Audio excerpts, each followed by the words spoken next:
بتنجان بالدقة من غير توم. يلا بينا نشوف الطريقة. في طاسة الزيت السخن هننزل بشوية بتنجان، هنعملهم مخلل من غير دقة توم، يعني هنعملهم بدقة بس من غير توم. هيبقى طبق حلو كده جنب العجة اللي هنعملها النهاردة. 4 وحدات فلفل،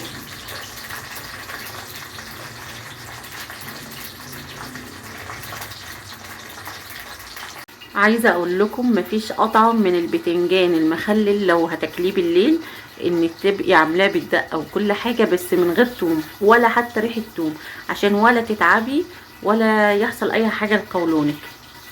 الدقه بتاعت البتنجان المخلل مش هحتاج غير فلفل اسود ومعلقه كزبره ومعلقه ملح ومعلقه كمون وواحده طماطم كده مبشوره، واحده ليمون، وحوالي 3-4 معالق خل.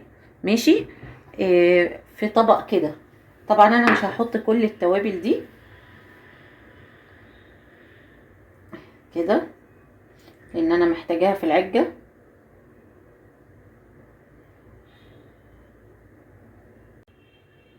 حطينا الفلفل الاسود وحطينا الكزبرة، هنحط حبة ملح، هنحط حبة كمون،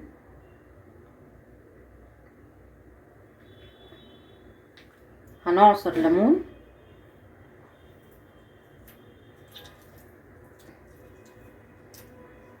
هننزل بحوالي 3-4 معالق خل.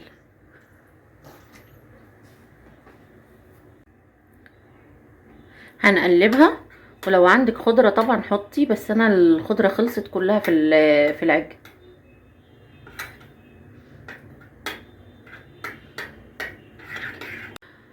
طبعا انا طبق البتنجان بتاعي انا هرش عليه ملح من فوق، وهبدأ امسك الواحدة كده افتحها واحط كده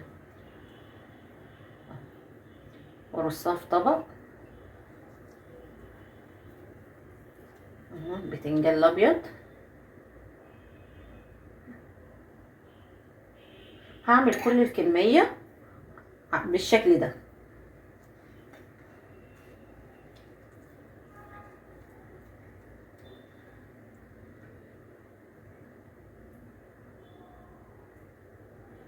والله بيبقى تحفة، جميل جميل قوي.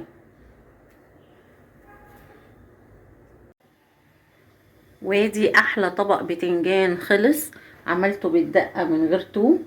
بسم الله ما شاء الله، شكله يعني يفتح النفس، يتاكل كده لوحده.